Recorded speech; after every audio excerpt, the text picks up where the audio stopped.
27 kg। ये आपके पास क्या है, मास ऑफ प्रोटॉन। तो ये आपको याद रखने हैं इलेक्ट्रॉन प्रोटॉन के चार्ज एंड मास। क्लियर आपको? इस तरीके से आपके पास किसकी डिस्कवरी हुई, डिस्कवरी ऑफ प्रोटॉन।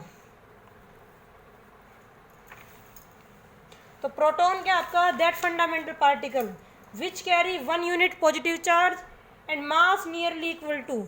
उसमें क्या था, इलेक्ट्रॉन का मास 1/1840वां हिस्सा था किसका, हाइड्रोजन के मास का। लेकिन जो प्रोटॉन का मास है वो क्या होता है, nearly equal to the mass of the atom of hydrogen. Hydrogen atom के मास के नियरली इक्वल होता है आपके पास।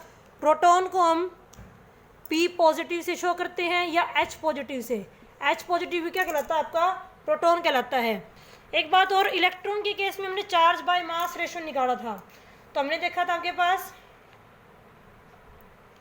चार्ज बाय मास रेशो जो था आपके पास इलेक्ट्रॉन के केस में, चाहे कोई भी गैस आपके पास क्या आ रहा था, सेम आ रहा था आपके पास।